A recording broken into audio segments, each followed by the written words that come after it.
for the average everyday consumer in this country. Business owners are not going to just suck these expenses up. They will not. They're already saying, if I can't pay it, I'm going to have to pass it on. Well, that gets passed on to me. That gets passed on to people in Greenville, Alabama, and Evergreen, Alabama, and Mobile, Alabama, and Pritchard, Alabama. Some of the poorest people in this nation. They simply cannot afford what this administration is doing. Exports in the state of Alabama, things like shrimp and catfish and other, other foods. We simply cannot do it. We have an enormous agriculture industry in my state, and this is going to make it harder for those companies to succeed. And it's going to make it harder for people to get by every single day. And this is at a time where we are seeing this administration and our Republican colleagues, at the same time they're raising prices on Americans, they are seeking to take benefits away from the most needy Americans. They are proposing SNAP benefit cuts that are of a scale that's going to be disastrous for too many families. They are proposing taking health care away from the people that need it most. And so this is just adding insult to injury and something that we cannot afford to continue to be able to do. People need the government to be there for them. And I'm proud to stand with my colleagues here in the Dads Caucus to do just that, to advocate on behalf of the people that need it most, to advocate on behalf of families, to advocate on behalf of parents. And so with that, I'll turn it over to my colleague from the state of Nevada, Congressman Stephen Horsford. Well, good morning. It's an honor to be here with my colleagues from the Dads Caucus. I want to thank Congressman Jimmy Gomez, also on the Ways and Means Committee, because we're just trying to bring attention to a very simple but true fact, and that is life is already too expensive for families, and dads are bearing a part of that brunt as well. Barely 2 months ago, Donald Trump inherited an economy at record highs.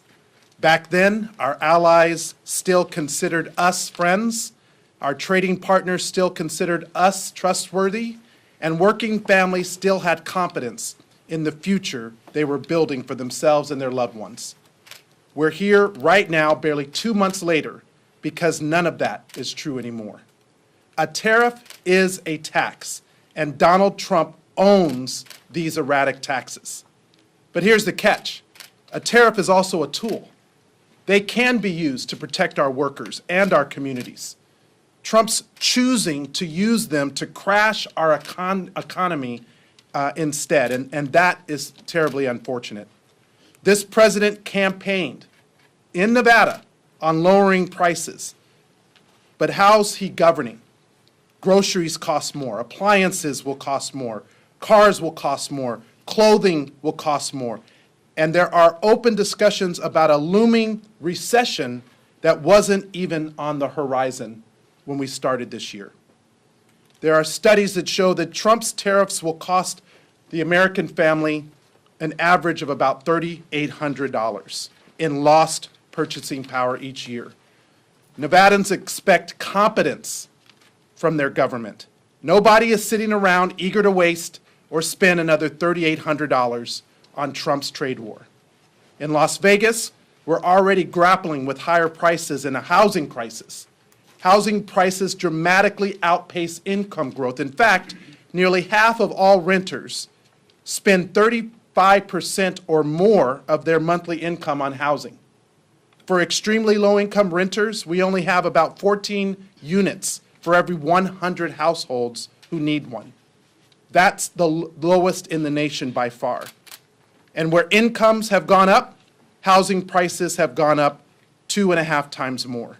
So we desperately need more housing. That's what Congress and this president should be focusing on. But instead, these tariffs on steel and aluminum, both of which come from Mexico and Canada, are working against us when we talk about the housing affordability crisis. Right now, the Las Vegas Valley is seeing anywhere from 10 to 15% increases in material costs, with some projections up to 25% in the coming weeks. That impacts budgets, it impacts timelines, and it impacts who will ultimately be able to afford a home. There's nothing political about a harmful policy. This isn't about right versus left, it's about right versus wrong. These blanket tariffs are wrong, and the president, Donald Trump is wrong for enacting them. Nevadans deserve better. The American people deserve better. And that is why the Dads Caucus is here, because every dad, every parent, in fact, deserves better when it comes to the country that we're leaving our children. So thank you to Chairman Gomez for your leadership, for bringing us together, and to my colleagues for making sure that we have this opportunity. And so now I will turn it over. I'm sorry, I didn't have the list. Okay. No worries. Apologies. Oh, good. I'm Congressman Suhas Subramaniam. Thank you to Congressman Gomez and the entire Dads Caucus for organizing us today. And let me start by stating the obvious. These revenge tariffs make no sense and are going to make life harder and more expensive for working families on a budget. I'm a dad with 2 daughters, and hundreds of thousands of families across Virginia, like mine, are going to feel the devastating effects of these tariffs. Prices are up at the grocery store already, prices are up at the pharmacy, and prices are up at department stores. And my girls keep growing. It feels like they need new clothes every 2 months, and it gets expensive. But these tariffs are the largest peacetime tax increase in history. And who bears the brunt of this? It's the parents, it's the working moms and dads, and it's the families already stretched thin, barely making rent and putting food on the table. And many of those moms and dads own small businesses as well. Businesses like Mom's Apple Pie, a popular bakery in Loudoun County. And you know what ingredients and supplies are critical for bakeries to succeed? Eggs, aluminum foil. All these supplies are becoming increasingly expensive because of the president's actions. And it's not just Mom's Apple Pie. I've spoken to businesses across Virginia that are starting to lay off employees and increase prices on their customers because this administration has made it harder and more expensive to do business. These tariffs do not liberate anyone from anything but the money in their bank accounts. And we need to stop making the cost of living higher for families who are already struggling. So I ask my colleagues to join us in our fight for policies that put our children, families, and family-owned small businesses first. So let's push policies and that actually are pro-business and are actually pro-family, not these tariffs. Thank you. And I hand it over to Congressman Derek Tran. Hi, good morning. I'm proud to be here with my fellow Dad Caucus members standing up for working families. I myself am a father of 3 young children under 9, and we are extremely worried about these Trump taxes. President Trump tariffs are just another example of the fact that this administration seems to have only one tool in their toolbox, a sledgehammer. Instead of fixing our schools, they dismantled the Department of Education. Instead of delivering better health care, they cut funding for Medicaid. And now, instead of investing in American industry, they impose reckless tariffs that will slow production and raise prices. Companies now face raising costs for parts and materials, making it harder to compete and forcing them to cut jobs or increase prices. Our national security industry, which employs thousands of people in and around my district in California, will be badly hurt. Tariffs on foreign parts are driving up production costs for crucial security systems, hurting our military readiness. If our leadership in defense technology lapses, America will leave our allies out in the cold, while authoritarian regimes gain more power. The facts are very clear. These reckless tariffs mean that Americans will face higher prices, fewer jobs, and a world that is less safe. I welcome my Republican colleagues to work with us to adopt a better policy that actually strengthens our economy and make Americans safer and more prosperous. Thank you so much. Thank you, Derek.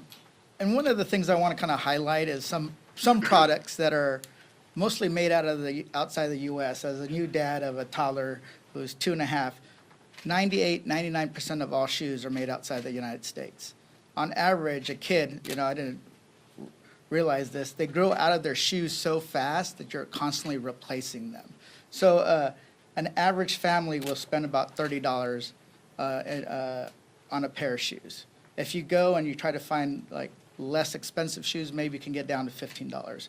But over a period of from age 1 to age 5, a family is spending anywhere from $300 to $800 on just shoes alone.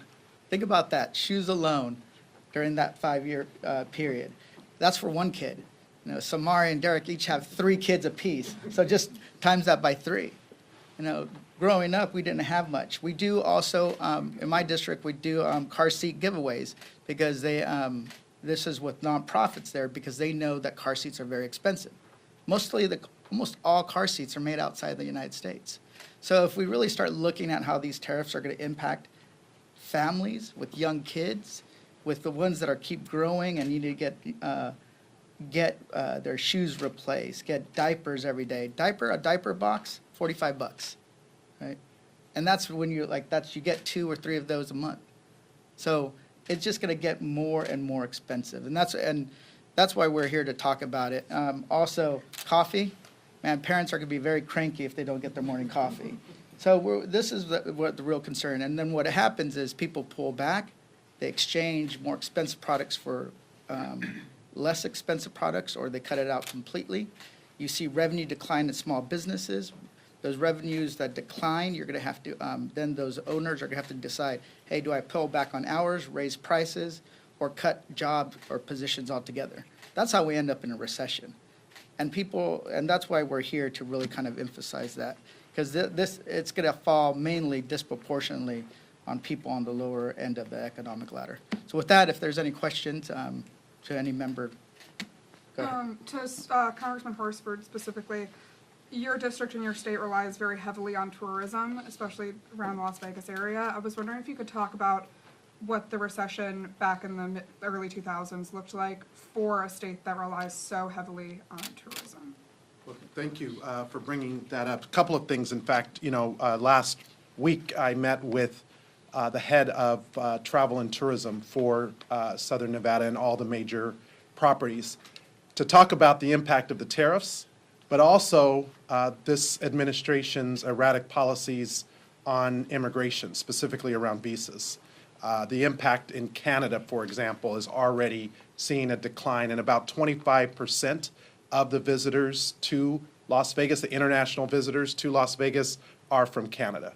And so, again, this president promised Nevadans when he campaigned that he was going to, lower costs, that he was going to focus on the economy, that he was going to help grow our industries. And in fact, the opposite is happening right now. Specifically to your question around what happened during the housing collapse in 2008 and the pandemic. Look, for the first time, the Strip in Las Vegas, the doors of our properties closed during the pandemic. That was also during Trump's presidency, the first time. And because he didn't take the responsible actions then, our city paid the price. But just think about that for a moment. Those were unavoidable events. This is a choice. This president decided, apparently with not a lot of advisors around him, to enact these erratic tariffs, misrepresent the trade war with certain countries, including our closest trading partners, Mexico and Canada. And because of that, Americans are going to pay the price. So yes, we are extremely concerned about how this will affect travel and tourism at a time when we thought we were back after the pandemic. I talk to hospitality workers all the time. So now they are worried if we go into a recession, will people stop traveling? And our city is known to be a place where people go even when there is a recession, but not if they can't afford basics like diapers, shoes for their kids, the basics. If they don't have that, there's no trip to Las Vegas. Thanks, Mr. Gomez. Speaker Johnson has made clear as recently as yesterday that he supports Trump's policy. He trusts him to play this out over the course of the long game. And with that in mind, he's not going to put anything on the floor that would restore Congress's authority over trade and tariffs. There are Republicans, however, who support your position in the House and the Senate. Wondering if you were in discussions with any of them about forcing a vote via discharge petition or some other gimmick. We've seen those get 218 signatures recently. Yeah, I think there are discussions, but one of the things we want to do is continue the pressure, because a lot of them are still not feeling the pressure from the constituents that they need to feel in order to vote their conscience and their districts against the Trump administration. So we're going to keep forcing this as an issue, and I think there are plans to have a vote on this, but it has to kind of percolate for a little bit. And as long as Trump keeps these tariffs in place, I think it's going to be, we're going to get more and more support. He announced an additional 50% tariffs on China if they don't respond by tomorrow. Well, there are some tariffs that have already been in place since his first term, and that Biden increased a little bit. You're going to see those probably go up to 200%. Think about it, 200% tariffs on some goods. So this is going to be, it's going to get really ugly and messy. And in my interpretation, being on to the committees I'm on, China has been preparing for this trade war since the last Trump administration. They're not, and also, nations don't make decisions solely based on economics. They base it also on national pride. So people don't like to be bullied. Even our neighbors from the north don't like to be bullied. So we're going to keep up the pressure on the Republicans to get more. Because right now, I'm pretty sure if one of them speaks up, it's for political purposes, and they'll get slapped back into place by Trump or Elon Musk pretty quickly. So there's a safety in numbers, so it can't be one or two. It has to be at least a dozen for them to hold strong. Do you want to add something? Thank you. So Representative Gomez and I serve on Ways and Means, which has jurisdiction over trade. And it is not in a recent event that Congress ceded its authority to the administration on trade. It's something that's been happening across time, but it's something we need to bring back.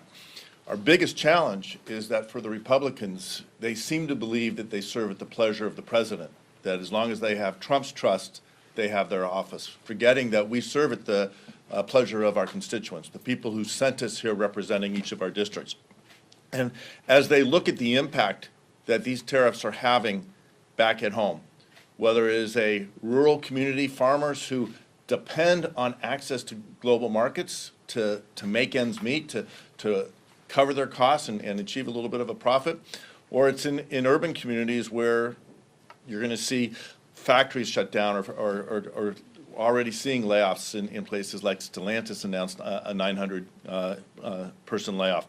The pain is real, and it's only going to get worse. You look at the list, the products sitting on this table, every one of them is going to be more expensive. My coffee subscription, I got the email yesterday, went up not a little bit, went up 18%. All right, so someone mentioned that if you take away a parent's coffee, they're going to be cranky. I think everyone's going to be cranky as they see those prices rise. Until that pressure is applied to the representatives, saying this is not what we voted for. The election last November was about lowering costs, making it easier for families to make ends meet and get ahead. And what the president is doing is making it harder for families to feed their children, to provide their health care, to put the roof over their head. Until we see that pressure, I don't think we're going to see Speaker Johnson do anything that the president doesn't tell him to do. It's unfortunate. We'll continue to apply that pressure.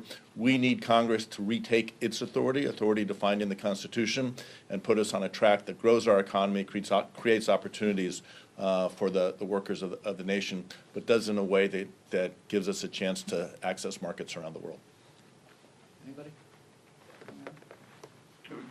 A quick follow. As you mentioned, the effects have been pretty immediate. So how long do you anticipate this pressure will take to build? Are we talking days, weeks, months? Well, we are, I think it's, the way it's going, it's probably going to take, a few weeks. But I think a lot of these members are going back to their districts next week. And I think that people are going to get an earful about these tariffs. And also, there are individuals that are on the right that we disagree with them on almost every issue, from the guy from Barstool Sports to some of these really conservative commentators that were there for Trump and the Republicans and the MAGA movement. Now they're saying this is insane, right? They're not saying they're going to vote Democratic, but the more and more they're kind of bringing this up, maybe it will cause some of these Republicans to flip. People have to remember that the people we need to win over don't necessarily watch our cable shows, read our newspapers, go listen to our podcasts. So we have to go to them, but at the same time, when these figures in that right-wing blogosphere, alternative media start kind of turning on Trump, I think that's going to cause what the movement we need. Anything? Markets just opened up about 300 points up from where it closed yesterday. What's your initial reaction? Not surprised. I think that when people look at bargain basement prices when it comes to some companies, people are going to buy those stocks. My curiosity is what the stock market looks like when China and other countries start actually retaliating with their own tariffs and their own countermeasures. And what's already been lost. And what's already been lost. How is it 10 trillion? I forget what it is. And here's the thing. Trade wars, Trump always said, oh, they're easy to win. Yeah, except when the other side starts firing back, right? And I think that some countries are tired of it. Some are trying to stay out of the way, stay out of the crossfire. But I think in the end, you're going to see this thing escalate, unfortunately, and people are going to lose. I'm going to add something on that, too. What Representative Horsford pointed to. We had a healthy economy at the end of 2024. The economists had a cover in October that said the American economy was the envy of the world. We had lifted the entire global economy out of the doldrums from the pandemic. And the decisions that President Trump has made has taken a bull market that has been sustained over time, and in a matter of days turned it into a bear. As of yesterday, the NASDAQ, the S&P, and the Dow were all in bear territory. So what we're seeing is a pause. I think what you see the market doing is looking to see what is the next step. Is the president, the question everyone's asking is, are these tariffs permanent? Are they a negotiating tactic? The more increasingly apparent that the president sees these as permanent, as something that's going to be in our future, I think you're going to see that we stay in that bear territory. As companies have to make the hard decisions, are they going to invest in a new piece of equipment or a new line? Are they going to hire new people? Or are they going to have to hunker down because of the president's what I'll call irrational and capricious tariffs? I think you're going to see the economy in for a long run. So my hope is the president is convinced to change course, that Congress takes action and takes its responsibility back, and we can get the economy moving forward in a constructive way. And the stock market isn't the only economic indicator, right? So what else are they looking at? There was a surveys by Moody's that said that there was more negative sentiment from corporations that the economy was going to get into a recession. That was the first time in years that's been the case, more negative than positive. Consumer confidence is down, right? So banks have just issued warnings. I think we're at a 45% likelihood of a recession. Now 65? Well, now it's... Yeah, Chase said 60, Goldman said 45. If the tariffs are temporary, if they're permanent, they said we're in recession. Yeah, so this is the stock market going up and down does fluctuate, but that costs people their retirement. But the little bit of spikes is not enough to offset what we're already seeing as a decline in economic growth, going into recession with higher inflation. You guys do the math. There's a term for that one. With that, if there's any other questions? Last question? If not, thank you so much, everyone.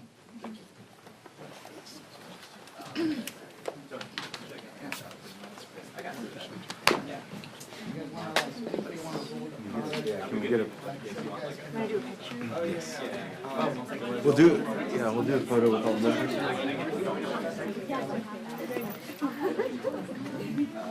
I know everyone has sure,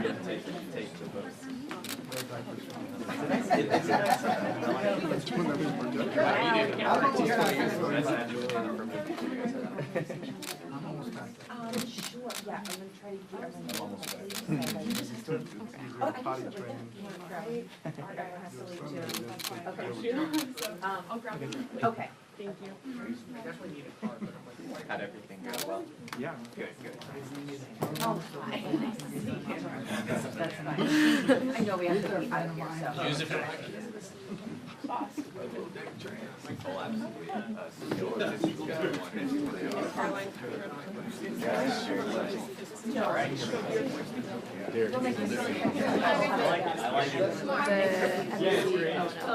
Like football. Yeah, plus you guys are giving me a banana. So I appreciate that too. Oh, yeah, so, and let me, I'll walk you guys through this. I got you again. There is a few. Yeah, it should be fine. I mean, they got time. They got time. I talked to a lot of things.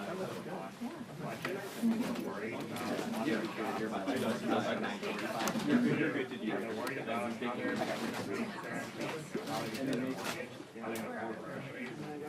Is this